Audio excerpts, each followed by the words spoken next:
Son las 6 de la mañana con 30 minutos, esto es Imagen Empresarial y me da mucho gusto saludar a Pedro Canaval, socio de Comercio Exterior e Impuestos en Baker Tilly, con un tema clave que ha generado cierto revuelo recientemente entre ciertos sectores, pero pues era muy visible cuando uno veía las largas filas y por eso es un gran tema el de la constancia de situación fiscal, mitos y realidades. Pedro, ¿cómo estás?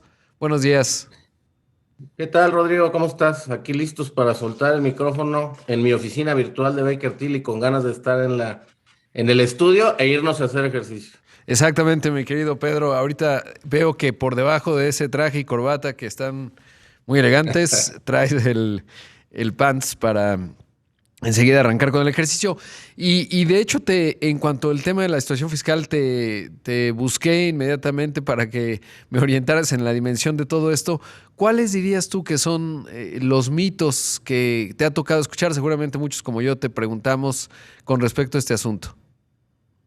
Bueno, hay que recordar que esto forma parte de una difusión que la autoridad está haciendo respecto a mitos y realidades de esta circunstancia que pues ha causado hasta una lluvia ahí de memes y de GIFs y cuanta cosa en torno a la constancia. Pero yo creo que no hay que olvidar, Rodrigo, que esto genera las dudas desde que se lanzó la difusión respecto de el CFDI 4.0. A raíz de ello, que implica que este nuevo CFDI, no nuevo, sino quizá más robusto CFDI, haya mayor conocimiento entre el receptor y el emisor de la factura electrónica, se deban de hacer cruces donde efectivamente lo que uno tiene, por ejemplo el patrón, sea lo que el trabajador tiene en su RFC, hablando de domicilio, obviamente el nombre correcto, el código postal. Y bueno, viene esto de que la nómina se tiene que actualizar y se tiene que emitir a través de ese CFDI 4.0. Y una de las formas de poder conocer cuál es tu estatus en el RFC, pues es a través de tu constancia de situación fiscal, que es lo que comentabas, ha estado generando toda esta polémica en los últimos tiempos. La constancia básicamente te dice tu nombre, tu RFC, cuál domicilio tienes y evidentemente lo que se está pretendiendo pues es que haya una actualización de los datos para que pues tanto el patrón como el trabajador, o no nada más hablando de nómina, sino cualquier emisor y cualquier receptor tengan los mismos datos, porque pues imagínate, hablando de los trabajadores, si en algún momento alguien tuvo un negocio, tuvo una actividad empresarial independiente y hoy es un empleado, un asalariado, pues no va a cuadrar porque quizá el negocio está en un local, ahora el patrón está en otro domicilio y el régimen de tributación, pues por supuesto es diferente. Entonces, lo que se ve claramente que se pretende por parte de la autoridad es que haya una alineación entre lo que el uno tiene el emisor y el otro, el receptor, cuenta en su RFC. Y esto es un trámite o una situación personalísima. Cada quien somos responsables de lo que nuestro RFC contiene. Y muchas veces, pues siendo un tema que no gusta, pues lo olvidamos y mejor no lo volteamos a ver y ya no te acuerdas y ni te quieres acordar, ¿no? Pero yo creo que es pues algo que es obligatorio, no está a discusión eso. Sin embargo, el público en general ha tomado pues, la decisión de volcarse físicamente a las oficinas. Nosotros en Baker Tilly constantemente estamos haciendo pues asesoría respecto a pues, yo no dijera trámite, esta actualización que se puede hacer, Rodrigo, de manera remota en la mayoría de los casos, ¿no? El portal de internet, la app del SAT, hay otro aplicativo que es el SAT ID, y ahí puedes con tu contraseña o con tu firma electrónica poder bajar tu constancia de situación fiscal y no moverte de ningún lado, ¿no? Lo puedes obtener de manera remota en un PDF. Y bueno, pues ahí, no sé, tú has estado escuchando, todos hemos estado escuchando que si el SAT pide algo que expide el SAT, que el trabajador, que el patrón le pide al trabajador para que el trabajador se lo dé al patrón y el patrón se lo vuelva a dar al SAT, Ajá, ¿no? exacto. Suena un poco cómico. La realidad es que no es así. Yo no pretendo hacer una defensa de lo que se está haciendo, simplemente poner las cosas en perspectiva. Lo que se pretende es tener datos correctos para la emisión de CFDI 4.0 correcto a partir del 1 de julio. Y pues desafortunadamente mucha gente deja para el último las cosas. El problema aquí, Rodrigo, es si no tengo la e-firma o la tengo vencida o no sé qué es eso, o no tengo la contraseña, o vaya, vámonos al extremo, ni siquiera conozco mi RFC, ¿qué hago, no? Y entonces ahí es donde vemos pues gente que legítimamente tiene que presentarse en las oficinas. Los esquemas han estado variando de cómo poder, inclusive ampliándose las posibilidades de obtener la constancia, pero yo ahí creo que a los contribuyentes, a la ciudadanía en general, hay que hacerles saber que su nómina no se puede dejar de cobrar o de pagar al margen de que tengan o no tengan o hayan entregado al patrón o no la constancia de situación fiscal, porque eso pues está regulado por la Ley Federal del Trabajo y es una obligación patronal. Entonces, mucho cuidado con esto de no te voy a pagar la nómina si no me traes la constancia. Eso es peligroso y no es así, ¿no? ¿Y sabes cómo lo veo? Y me gustaría saber tu opinión, mi estimado Pedro. Hablé recientemente aquí lo entrevisté al administrador general de servicios al contribuyente, a Raúl Zambrano, y me decía este asunto además de que de repente se han vendido bases de datos, etcétera. Y si lo viera desde la óptica, por ejemplo, de lo que hace una plataforma cuando uno da de alta su teléfono, pensemos en el WhatsApp, tienes que validar tus datos, ¿no? A pesar de que teóricamente si tú tienes el password, pues tienes esa aplicación, lo que hacen es te mandan un mensaje en la doble verificación, es una suerte de doble verificación, ¿no? Es decir, para que el SAT pueda saber que detrás de ese puesto de trabajo y ese RFC hay una persona real, pues se da este proceso y con eso, digamos, ayuda a limpiar la base de datos, ¿no? Como si tuviera una doble verificación para validar, digamos, los datos que tienen en términos de las nóminas de las empresas.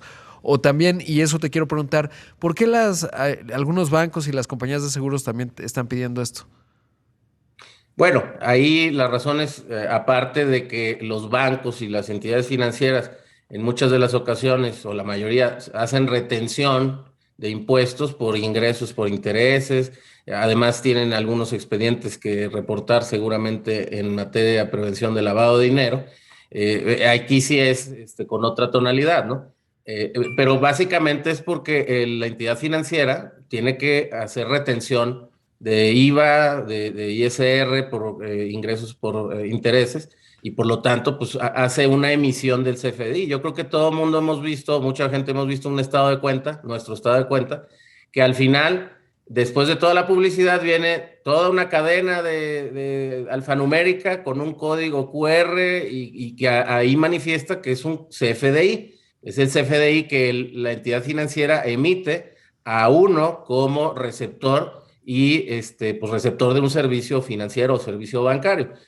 Estamos hablando de receptor y emisor de CFDI. Entonces, juega lo mismo que veníamos diciendo de un cliente proveedor, de un patrón asalariado, de esa relación.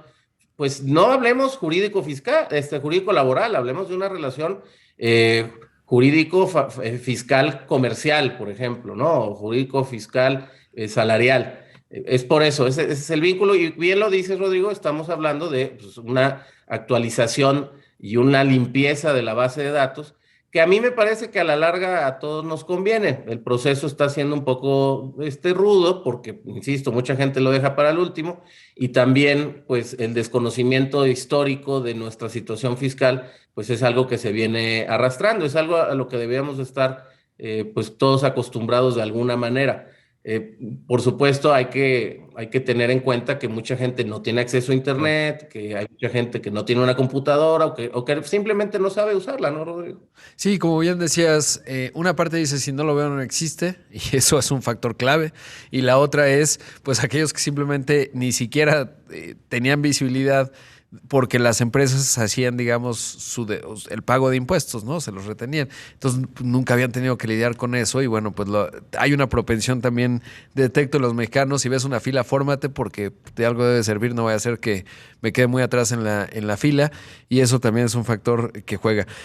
Pedro, te pediría la bondad de tu tiempo para hacer un corte y regresar con más y seguir conversando de estos y otros temas clave que han generado mucha inquietud. Estoy hablando esta mañana con Pedro Canaval, socio de Comercio Exterior e Impuestos en Baker Tilly, México. Vamos a un corte, regresamos con más. Son las 6 de la mañana con 45 minutos. Estoy entrevistando esta mañana a Pedro Canaval, socio de Comercio Exterior e Impuestos en Baker Tilly. Y Pedro, ¿qué hay con respecto a pagos y multas pendientes y el condicionamiento de que se entregue esta constancia de situación fiscal o no? Para trabajadores y contribuyentes, personas físicas, eso se ha comentado que no tiene un límite. La pregunta es, ¿cuándo puedes obtener tu constancia de situación fiscal? Pues todo el año. Claro. No es que la puedas obtener nada más de aquí a fin de junio. De aquí a fin de junio, lo que sí se establece es la obligación del emisor de CFDI de actualizar todos sus receptores con su información correcta. Especialmente el nombre, el RFC, el código postal y el domicilio. Y como en todo esto, y nunca hay paso sin guarache, Rodrigo, pues obviamente hay una doble intención. Más o menos platicabas tú de que pues hay, y lo dijo el administrador general de Servicio al Contribuyente del SAT, de limpiar la base de datos de RFC y hacerla más efectiva y confiable. Por supuesto, esto tiene, insisto, un efecto secundario en la fiscalización.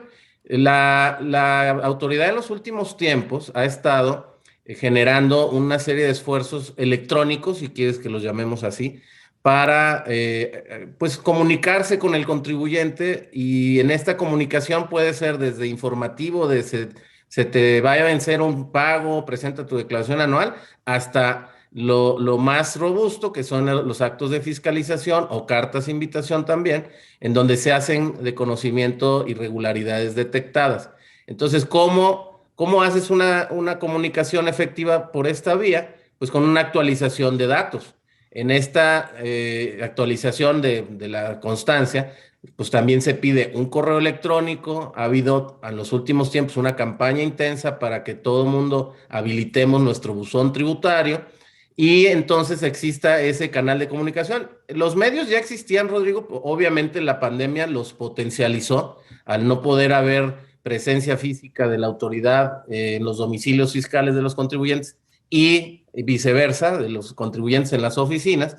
Entonces hubo que recurrir y acelerar el proceso de modernización en materia electrónica. Entonces hoy puedes recibir desde un correo haciéndote un recordatorio hasta un depósito de una carta de invitación en tu buzón tributario o la notificación de algo que seguramente vamos a estar viendo ya de manera más intensa en los próximos tiempos, que es la auditoría electrónica o las revisiones electrónicas, que esto está previsto desde hace más de 10 años en el Código Fiscal.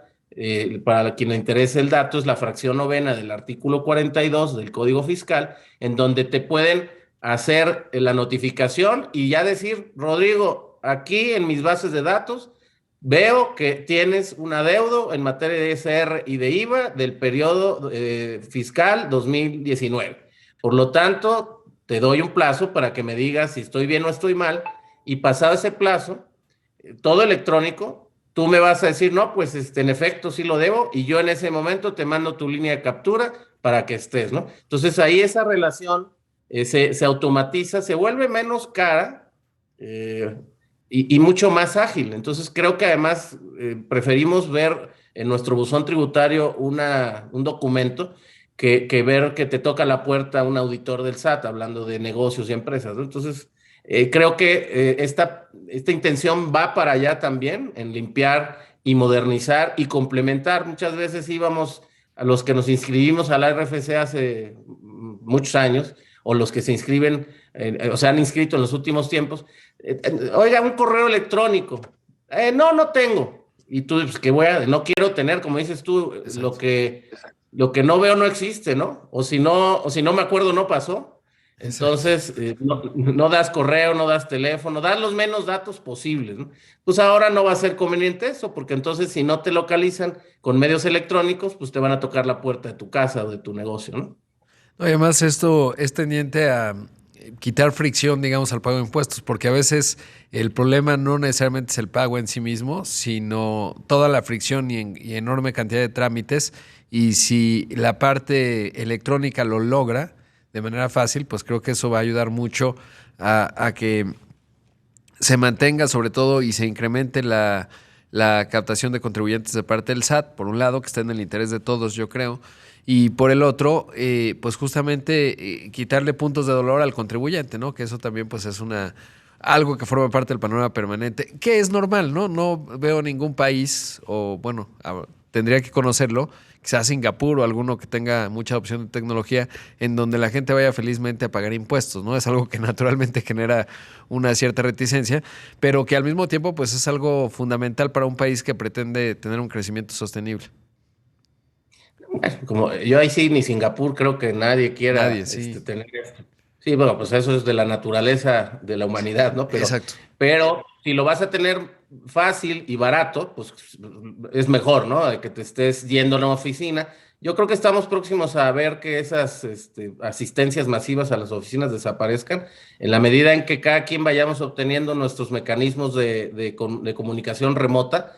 Pasará como los bancos, digo, cada mes ibas a lo mejor al banco a pagar el teléfono, a pagar la luz, a pagar, y cada día vamos al banco a menos, ¿no? Vas a veces a renovar tu token o a actualizar un dato que te piden, pero ya realmente operaciones de pago, es muy raro, ¿no? A menos de que tengas que llevar efectivo y cosas de esas, que ya están más controladas. Yo creo que vamos a empezar a ver lo mismo y las sucursales del banco, sucursales del SAT pues van a irse pues disminuyendo, si no es que desapareciendo, Rodrigo. Y además en todo esto hemos visto en los últimos tiempos la publicación de tasas efectivas de tributación, hemos estado viendo pues que del cuatrimestre se informó que se aumentó el ISR en 18%, que el ingreso tributario en general creció el 5% en el cuatrimestre. Entonces, pues se ve cierta, inclusive hasta reactivación económica derivada pues, los efectos pospandémicos, ¿no? Afortunadamente también. Sí, es interesante esto que mencionas porque, por ejemplo, en el IVA, según recuerdo en el reporte de finanzas públicas a abril, cayó el IVA, sin embargo creció el ISR y eso marca justamente un esfuerzo pues de fiscalización, ¿no? Que de alguna suerte podríamos ir intuyendo que va teniendo éxito, todavía falta, pero bueno, pues es un aspecto importante y obviamente todos estos cambios pues van generando también muchas dudas digamos de cara a los contribuyentes. Nada más yéndome al ejemplo, yo creo que en Corea del Norte sí deben pagar impuestos felices porque si no el querido líder pues te pueden pasar cosas terribles, pero de ahí en fuera tienes razón, ni en Singapur se pagan. Oye, se pagan contentos los impuestos. Pedro, y por otro lado, ¿qué hay de también una serie de miedos que se empiezan a generar a propósito de este tipo de cosas, de los mitos y realidades de la constancia fiscal? Y en general siempre hay esta percepción de repente que se cree que el SAT está espiando exactamente todos tus movimientos bancarios. A mí a veces me preguntan, seguramente te ocurre, oye, mi esposa me transfirió 20,000 pesos para pagar X cosa, eso el SAT, ¿qué va a pasar? Y entonces se empieza a generar una suerte de aversión a las operaciones electrónicas y financieras y mucha gente empieza a tratar de usar efectivo en situaciones que no lo amerita. ¿Qué decir a ello? Bueno, esta consulta a nuestros clientes en Baker Tilly muy constantemente nos la hacen, Rodrigo, y es muy rápido.